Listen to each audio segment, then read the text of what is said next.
and dive in. Let's take a look at some of the images that I've been able to work with. I've been playing with it for the last couple of days.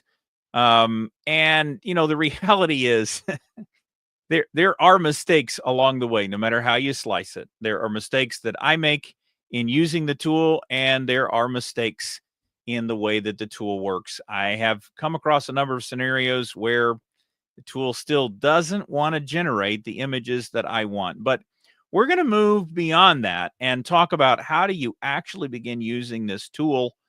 Where we are right now is leveraging the tool requires not going to gemini.google.com. And I've got Gemini on my system. I pull it up all the time. And this one's kind of funny because even though I have Gemini, I have the full permissions available. There is no image generation option in here at all. In fact, if you look at what's been made available, we've got some great tools, but there is absolutely no image generation option. So, despite the fact that there's that disappointment here, let me show you how you get into this tool and start using it. If we jump back over to our browser, when we go to aistudio.google.com, that's where you need to go to do this image generation. And there are a couple of more settings that you need to choose. First, you'll have to go up here to the model selection. And once you're in that model selection, you can choose from a whole bunch of models. I do like the way that they've populated this interface. They got a lot of detail here that is displayed about each of the models that you get to select from. It explains exactly what the input output token costs are, what it's good for, when the knowledge cutoff is, and what your rate limits are. Now, I do want to point out here that the way that they've instrumented this is pretty great because essentially where we are is you can use this model at no cost right now. There is absolutely no cost. It is rate limited, but you get to use it as much as you like. And with those constraints, I think there's some real power in that. You do have the option to control and leverage the library. And if I make the text a little bit bigger here, you can see it is pulling the last 3 conversations of prompts up in the library. When I started to work with this, there's a great little button to do a demonstration. And once you get into it, it will save your prompts, but you also have to be careful about leveraging the interface. This is one of the areas where I, I got to be honest with you. I'm not really in love with the interface here in AI Studio. It's not the worst, but I do think there's some room for improvement in trying out some of the demonstrations. Um, I hit the prompt, the magic prompt button, and it generated the story of the white baby goat. And what's great about this is it's multimodal. It is generating the images along with the story, and it does that in the whole thread. So really a cool feature here, and you really need to be able to see it. So if we go to our create a prompt option here, we can dive directly into Visual Story. And if I click that button, it fills in the prompt and you can actually see it working. And you can see here that every time those images are unique and different. We've got a whole new set of images that have been generated. The image model is really fantastic. The quality of images that are coming out of this, I think, are really fantastic. Really interesting stuff that we're getting just with the click of a button because they've made it easy for us to get started with the way that this works. And it will keep going until it has fulfilled what we've asked. Now, one of the things about this interface that I really don't like is I've been working in this, and as long as I sit here long enough, it will populate that into the library. But if you leave too quickly, you'll miss it, and then you won't be able to go back to that thread. So I've done several generations that actually got lost because the interface did not update quickly enough. It is saving this information to Google Drive, and I think that that is a big part of the reason why I've been having trouble getting this to generate all the way through. But we've got some good things that are happening here. You just jump in to the AI search view, and you're ready to go. So once you're in AI Studio, you can use this to your heart's content. There are no limitations today. I wouldn't expect that that's going to stay forever, but I definitely think there's some great things. And let's dive into the announcement a little bit more here. Basically, what they have given us is the ability to experiment in really in an unlimited number of ways. And what's really great about this latest version, this Gemini 2.0 Flash with image generation, is that we can actually do image editing. So we can take an image, as they're showing here, an image of a horse. You can create that, but then you can control how it gets changed going forward. And they've been tweaking this model so that not only does it do image generation, but it leverages the combination. It is a truly multimodal design. And I think that this is a really fantastically well done implementation. Not only can you do the images in line with the text, but you also have the ability to manipulate those images. So in this example, they took a room full of chairs and a table, and they were able to edit that image only with prompts. No zone highlighting, just simply explaining what it is that you want, and it will make edits to that existing image. And as you are working with the tool, there's really a lot of flexibility here. The model continues to improve. I've been very impressed with the updates that they made to Gemini 2. And of course, we talked about this in a recent video in relation to edits. But the other thing that they have improved here is being able to actually render text into an image. And this is another area of major improvements. And I'm still using Midjourney to generate a lot of imagery. Every week I'm putting out, the background that you see behind me. I'm using Midjourney to create those because I really love the views, the color, all of the elements. And Midjourney's done a lot of really great work to produce that. And I think that that is worthy of the subscription cost, but it doesn't do the in text rendering well yet. There's still a lot of challenges with that. So I do think this is a major victory from the Google team. The other key thing here is that not only do we have the ability to generate these images, they are making it available by API. So you can begin leveraging this in a lot of different ways almost immediately. And there are a lot of capabilities here that they've unlocked with this tool. And they even talk about it, right? Whether you're building AI agents or developing apps with visuals, Gemini 2.0 Flash has really come a long way in terms of its maturity. So I definitely want to highlight that. And I want to talk a little bit more about this multimodal processing. There's a lot of opportunity here, and you may not see all of it right away, but let me give you a great use case that came directly from my family.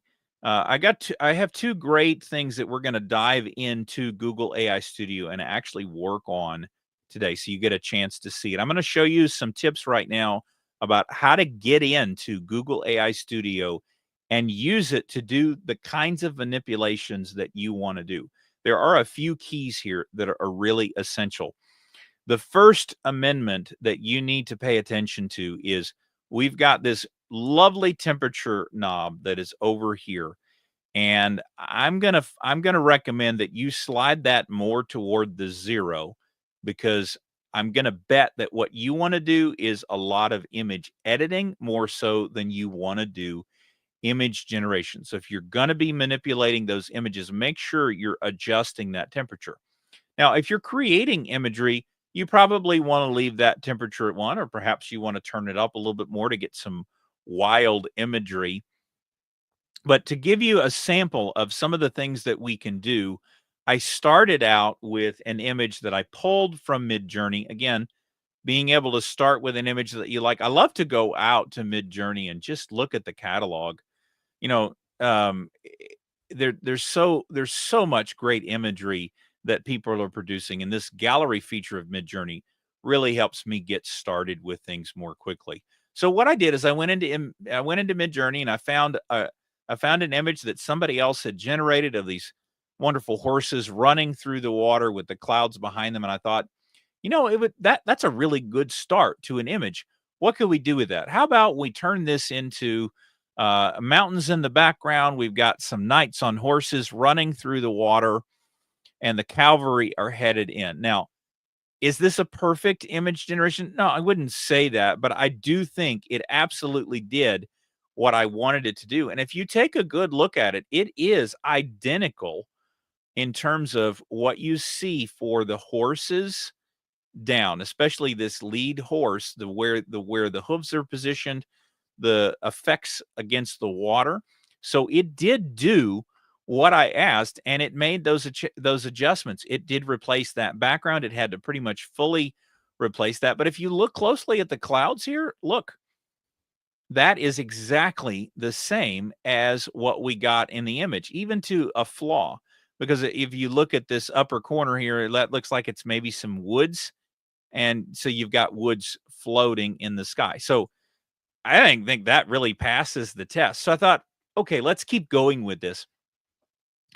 Um, I had a chance to travel to New York City recently with my family, and this is a picture of me just a week ago. We were wandering around Central Park and found a good spot in front of a nice rock with the trees in the background there, and took a nice little selfie picture.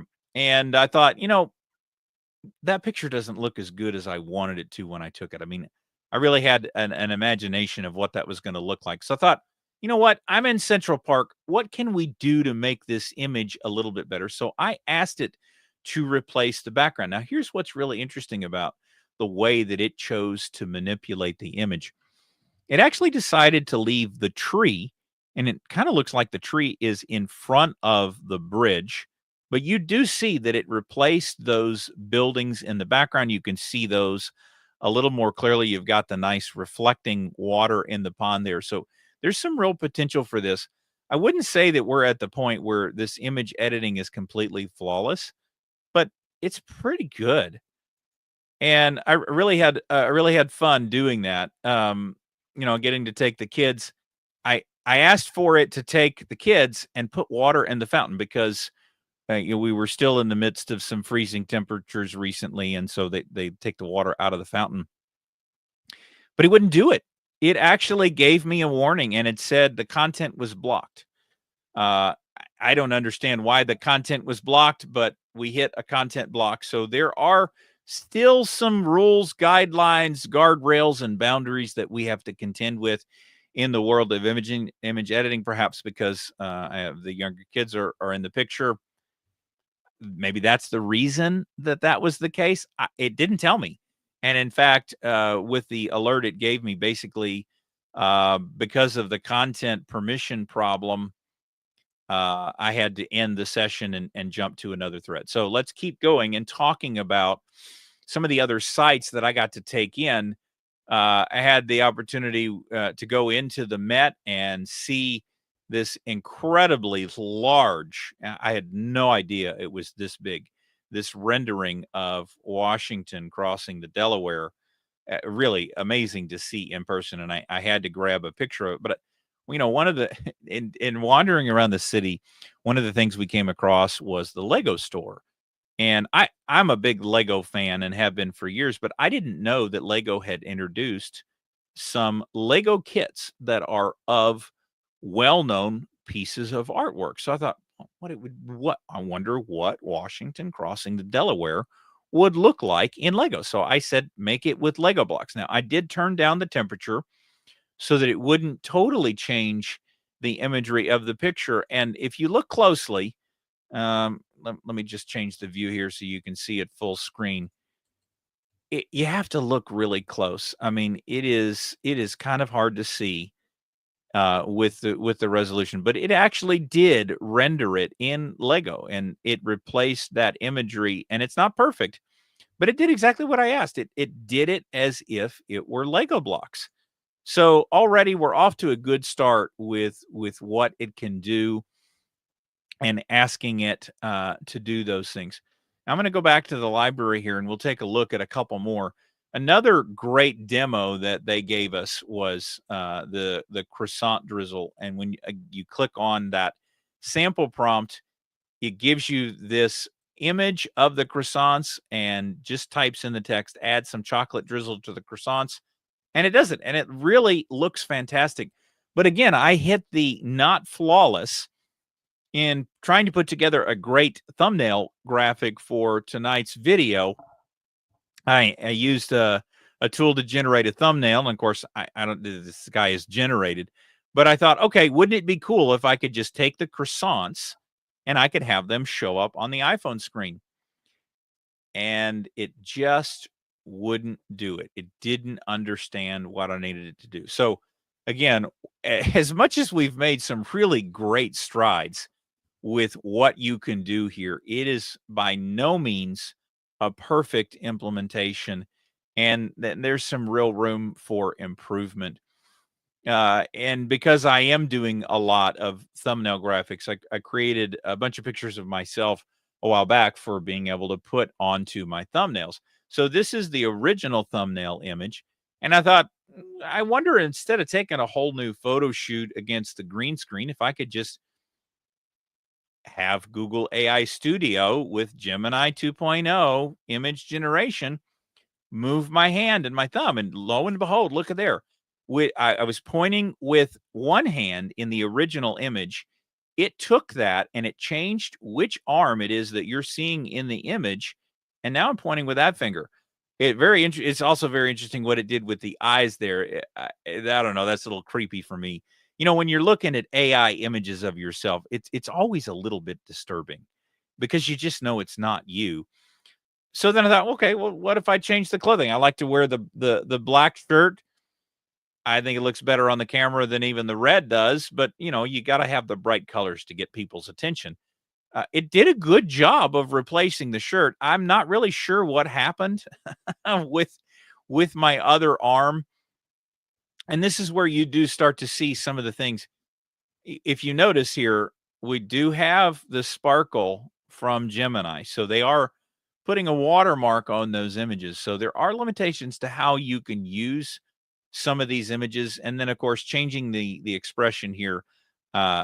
That's very clearly not me in the last thumbnail. So, you know, but that I think has to do with the temperature. I didn't really understand what it meant to need to turn down the temperature to 0 so that it wasn't changing it quite so much. So there are definitely some elements there that apply you need to pay attention to. But overall, I think there's some really powerful things here, and that Google's given us another generation of tools that allow us to do some really great things. There are some challenges with this as well. There's been some accusations. If I could just pop out of here just a little bit, we'll go back to X. And here's the thing: watermarks are really easy to remove with the tool. I do not expect that this is something that's going to stay that way for the foreseeable future. But you see here, we have a very heavily watermarked image, and Google's actually able to remove that with this Gemini tool. So there are people that are going to take advantage of this and use it in ways that are inappropriate. Don't be that guy. Come on, use some image generation, do a little bit of work, make it better for yourself. When you've got photographers that are out there and capturing these incredible images, I really would hate to disincentivize the work that they do. So while I'm telling you that this is something that can be done, I really do think it's inappropriate to use the tool that way, even though it does work. There are a lot of opportunities and ways that you can use this to improve what you got. And if I go back to the New York sites, you know, one of the interesting things here is that because I didn't give it enough time to save everything, some of the edits that I put in there previously didn't work. So let me just we'll pull up another some more examples of what you can do with the tool. And we had a lot of fun wandering around New York City, and we got it as you saw earlier from the painting of Washington. We had the opportunity to go in and see the temple there in the Met.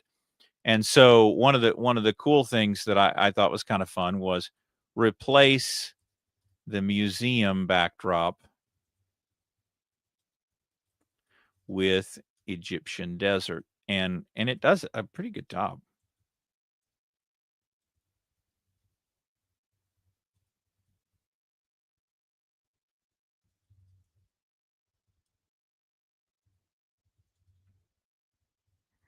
And I'm just giving it a regular prompt. There's a lot of work that Google did here to give this model a good world understanding. So it's not just looking at the image, it's understanding the content that is there. And you can see there that it actually has put some sand on the ground. The texture of the tiles have been changed. You can still kind of see that there's a tile there, but it has replaced some of those elements. And it really does look more like that temple is actually in the desert. I did a couple of others. We had the opportunity to go to the top of the rock, and I took a panorama of the city surrounding there, and I'm gonna ask it to fill in the panorama, so the black areas contain sky. Shooting a panorama is kind of difficult. One of the challenges I have with the iPhone is I can almost never get the panorama done without winding up with some part of my face in that panorama. But you see, I mean, it's an absolutely beautiful spot to take a photograph, and I was able to do nearly a full 360-degree view, but I'm not because I wasn't using a tripod, it's not held steady. But once you have this, it's able to generate and fill it in. And I don't know what's happened here. It's repeated the last image. That's kind of interesting. Let's refresh this scene and see if it will fix itself. I just the thing is this UI still leaves a little bit to be desired. I was a little bit disappointed that they did not bring this all the way into the Gemini tool. So there's definitely some opportunities for improvement here. Let's try one more before we leave the play experiment era and move on to the next one. I thought we had a chance to go out and see the Statue of Liberty, and one of the things that they talked about was that when they originally brought the statue here, it didn't have this green copper patina. It had the original copper coloring.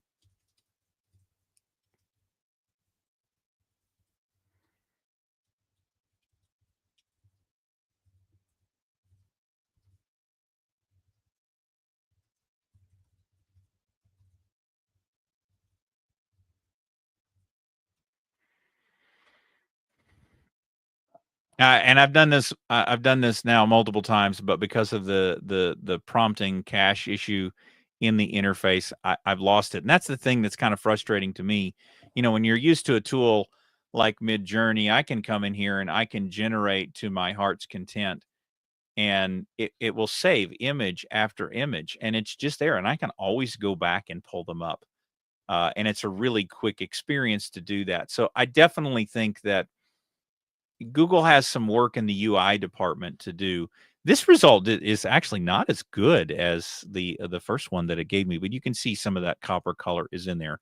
You're still going to be in the era of trial and error when it comes to image manipulations with prompts, and there's still a little bit of prompt magic that you have to bring to the table to do this really well. But if you're spending time on it and putting your energy and effort into it, I think for me, this is far better than anything that I've seen with the existing tool sets, because I'm just not a graphic artist. Like, using those tools is not second nature to me, and I like being able to ask it for what I want. So there's a lot of really great things that are happening here across the text, the images, and actually more, because as we talked about last time with the agents, Gemini 2 covers a wide swath of capabilities, and they are using those TPU-V5P chips. And with the integration of the world knowledge, there's some really amazing things that we're going to be able to do. So having gotten in there and played with the tool, I have one more thing I need to share with you around the Google Gemini story, and that is the release of Gemma 3. And this is a really important release that goes hand in hand with what they've done in Gemini. And let me tell you why. Because what the Google team have done is enhanced what we can do with these models. Now we have these small models that are allowing us, using a much smaller model, to check for content. So you can actually stack and build applications that take a look at the content that's coming in, look at it with a smaller model like Gemma, and then pass that through for continued examination.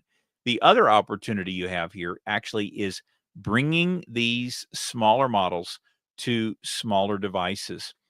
So if you're like me and you're running around with a laptop, you can actually take Gemma 3, pull that into your Ollama install, and enjoy using a small model on a system that is not connected to the internet. And I think that this is a really powerful capability. Now, in this case, these benchmarks are for doing the editing, but don't misunderstand. What's possible with Gemma 3 is really incredible, and I definitely think that Google's going to be doing some new things with Gemma as a result. They have already been working on the Gemma models with Keras. Look, there's so much opportunity here. You don't even have to go with the 4 billion model. You can leverage the 2 billion model. We've also got the 7 billion model. So you can size it to fit. But the capability that is in this model is absolutely exciting to me. And it's definitely something you're going to want to spend some time with.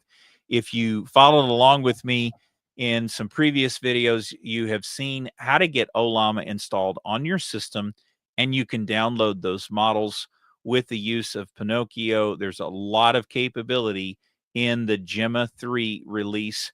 Don't miss out on the opportunity to make some mistakes, build some models. That's all we have for today. I hope you've had a great time learning about these new models. I appreciate you being here. I look forward to doing some more work with images over the coming weeks. And I'm definitely going to kick the tires on Gemma 3 because, oh boy, look at the benchmarks we're getting here. The chatbot arena doing better than DeepSeek V3. So this is a good model and it deserves your time. It's not multimodal yet, but when you combine what you can do with images on Gemini 2 with what you can do in the small, even without the internet, I think we're going to have some great times ahead. And go play with some models, make some mistakes, and we'll see you next time.